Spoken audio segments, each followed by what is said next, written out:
बिस्मिल्लाहिर्रहमानिर्रहीम, अस्सलाम वालेकुम। आज समा टीवी पर एक तहलका अंगेज इंटरव्यू हुआ शेख रशीद का, जो मुनीफ फारूक ने किया।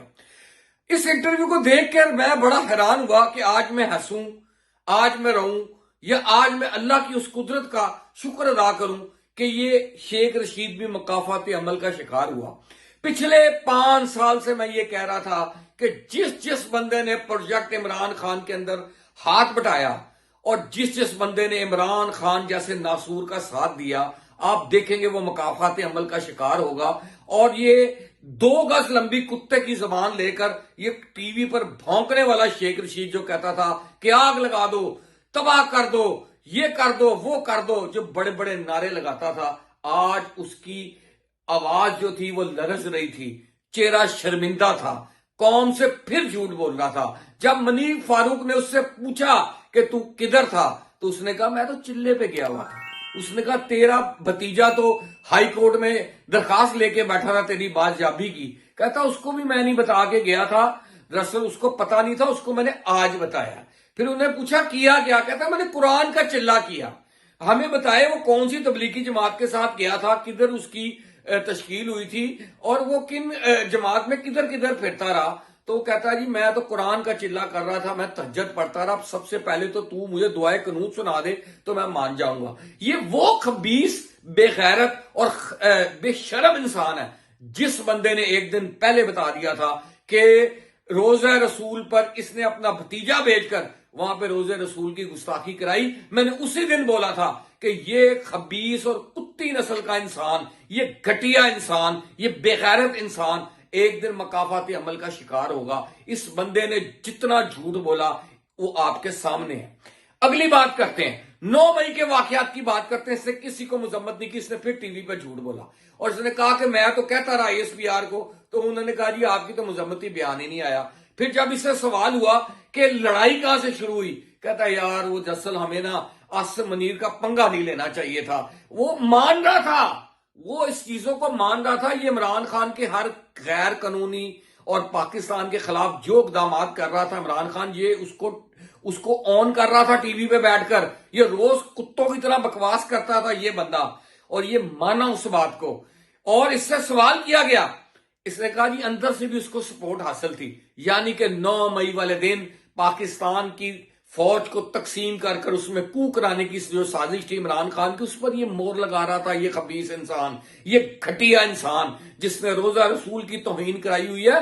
तुझे भी मौत नहीं आनी मुशर्रफ की तरह, और तू भी अल्लाह से मौत मांगेगा, इंशाल्लाह तुझे मौत नहीं मिलेगी जो तूने बकवास की। उसके बाद ये बातें करता रहा कि मेरे पास ऑप्शन कोई नहीं थी, मुझे नवाज शरीफ ने टिकट नहीं दिया, तो इसलिए मैं इमरान खान के पास 3 सीटों के लिए चला गया। इससे ये साबित होता है कि तुझे टिकट नहीं मिली थी इसलिए तुझे बुक्स था। नवाज शरीफ चोर नहीं था, असल चोर तू था, असल मफादात तेरे जैसे घटिया इंसान के थे। तूने उस बुक्स को निकालने के लिए इस कौम से बदला लिया, और तूने जो प्रोजेक्ट इमरान खान के अंदर इमरान खान का साथ देकर जो कौम के साथ झूठ बोला, आज तो तू कौम के आगे नजर नहीं उठा सक रहा था उस इंटरव्यू के अंदर। वो घटिया शख्स, तुझे आज तेरी औकात पता लग गई। तुझे गेट नंबर 4 वालों ने जो तेरा चिल्ला कटवाया, उसकी तुझे औकात आज तुझे याद आ गई होगी। और ये आसिम मुनीर साहब को कह रहा था कि इसको अल्लाह के लिए माफ कर दें, इन सारों को। क्यों माफ कर दें अल्लाह के लिए? मेरी सवाल है आसिम मुनीर साहब, इसने आपके इदारे में पाकिस्तान जो दुनिया की पहली इस्लामी एटमी फोर्स है आर्मी को, उसके अंदर इसने तकसीम पैदा करने की कोशिश की, इसने और इमरान खान ने उसमें बगावत कराने की कोशिश की। ये मेरे अल्लाह का करम था कि उस दिन 9 मई को कुछ ऐसा गलत नहीं हुआ जिससे मेरे मुल्क को नुकसान हो, वरना ये जो कुछ करने चले थे उसमें अदलिया में वो बंदियाल भी शामिल था, ये खुद भी शामिल था, ये जो शेख रशीद है। लेकिन आज के इंटरव्यू के बाद वो एक्सपोज हो गया वो बंदा। और इंशाअल्लाह ताला शेख रशीद आने वाले दिनों में जिस तरह तू आज तेरा चेहरा, तेरी जो फिरौनियत थी ना, और जो तेरी गर्दन में सरिया था, और जो कुत्तों की तरह तू भौंकता था टीवी पर आकर रोज, اور تو جو کہتا تھا کہ عمران خان جو بہت بڑا مسیح جس کو تو نے امام بنایا ہوا تھا اپنا، آج وہ بھی اپنی گناہوں کی سزا بھگت رہا ہے، تو بھی بھگتے گا، تو بھگت کے بھی چلایا، آگے بھی تجھے اللہ بھگتائے گا۔ اور تو کہتا میں ایک سیٹ کی پارٹی تھی، اب میں ایک سیٹ کا بندہ تھا، بڑا عاجز بن کے کہہ رہا تھا، ٹھیکہ تو نے پورے پاکستان کا اٹھایا ہوا تھا، اور ٹی وی پر آ کر روز پاکستان کو ڈیفالٹ کر کے سوتا تھا، ٹی وی پر آ کے روز پاکستان کے خلاف اور پاکستان کی اداروں کے خلاف تو بکواس کرتا تھا، تو ہی کہتا تھا فوج نے ستو پی کے رکھے ہوئے ہیں، آج تو بکواس کر رہا تھا ٹی وی پہ بیٹھ کر، جھوٹ بول رہا تھا ٹی وی پہ بیٹھ کر، جو کچھ تیرے ساتھ ہوا اس سے بھی برا ہونا چاہیے تھا۔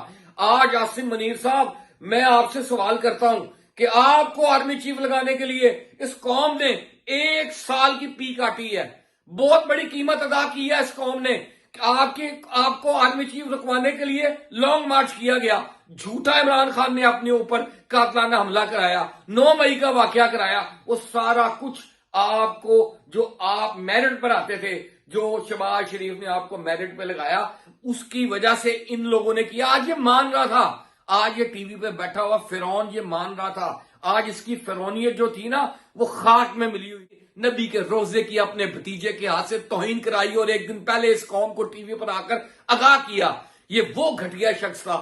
شیخ رشید، تو نے آج اپنی اوقات دکھائی، تجھے اللہ نے تیری اوقات دکھائی، تو ایک سیٹ کی کیا پارٹی، تو اپنے گھر کا بھی نہیں رہا۔ اس لیے آج کے انٹرویو کے بعد مجھے اس بات پر پورا یقین ہے کہ جس بندے نے اس پاکستان کے خلاف غلط سوچا ہے، جھوٹ بولتا رہا یہ پوری قوم کے ساتھ 11 سال، عمران خان کے ساتھ مل کر، آج عمران خان بھی ایکسپوز ہو گیا، شیخ رشید تو بھی ایکسپوز ہو گیا۔ لیکن یاد رکھیں، شاید تجھے یہ گیٹ نمبر 4 والے، یہ شاید تجھے اسٹیبلشمنٹ والے معاف کر دے، لیکن مجھے یہ قوم تجھے کبھی معاف نہیں کرے گی۔ یہ اس نسل کو جو تو نے تباہ کیا عمران خان کے ساتھ، وہ تجھے کبھی معاف نہیں کریں گے۔ اور میں اللہ سے دعا کرتا ہوں کہ یا اللہ تجھے تب تک موت نہ آئے جب تک تو پاکستان کو دوبارہ سربلند ہوتے نہ دیکھے، تجھے تب تک موت نہ آئے تب تک جب اس پاکستان کی معیشت دوبارہ اوپر نہ جائے۔ تو جیسے گھٹیا شخص نے عمران خان سے مل کر جو پاکستان کا حال کیا، وہ ساری قوم دیکھا۔ تو ٹی وی پہ بیٹھ کر روز جو بکواس کرتا تھا نا، آج تیری آواز بتا رہی تھی کہ تجھے تیری اوقات پتہ لگ چکی ہے۔ اگر تم مرد کا بچہ ہے تو باہر نکل، اور اپنی لال حویلی سے باہر نکل کے لوگوں سے بات نظریں ملا کے دیکھ، تجھے تیری اوقات پتہ لگ جائے گی۔ انشاءاللہ تعالی آنے والا وقت تجھے بتائے گا جو حال ان لوگوں کا ہوا۔ تو لال مسجد میں بھی جھوٹ بولتا رہا قوم سے، ان ماؤں بہن بیٹیوں کے جنازوں پہ بھی تو جھوٹ بولتا رہا، تو جعلی ختم نبوت کا مجاہد۔ تو آج جو بڑی باتیں کر رہا، میں عمران خان کو بڑا سمجھاتا تھا، اکیلے میں سمجھاتا تھا، تو ٹی وی پہ بیٹھ کے تیری کلپس نکالو تو یہ پتہ لگے گا تو کتنی فرعونیت سے اس وقت بولتا تھا، اور آج تو رو رہا تھا۔ آج منیف فاروق نے تجھے ننگا کیا، اور تو اسی قابل ہے۔ آنے والا وقت تجھے اور ننگا کرے گا، اور تیرے جیسے اور کردار بھی ننگے ہوں گے جنہوں نے میرے ملک اور میرے ملک کے اداروں کے خلاف بکواس کی ہوئی ہے۔ تو ہی کہتا تھا نا آگ لگا دو، یہ کر دو، وہ کر دو، تو اسمبلیوں پہ بھی لعنت بھیجتا تھا، جمہوریت پہ بھی لعنت بھیجتا تھا، اور تو فوجیوں کو تو یہ بھی کہتا تھا انہوں نے ستو پیے ہوئے ہیں۔ آج تجھے تیری اوقات انہوں نے بتا دی، اور یہ قوم کو سچ بتا تو کس چلے پہ گیا ہوا تھا۔ اور اگر تو اتنا ہی تو نے قرآن اور تو نے تہجد پڑھی ہے تو قوم کو صرف تو دعائے قنوت سنا دے، میں تجھے مان جاؤں گا۔ تو جو لوگوں کے ساتھ پاکستان کے ساتھ کرتا رہا نا، اللہ نے آج تجھے دکھایا۔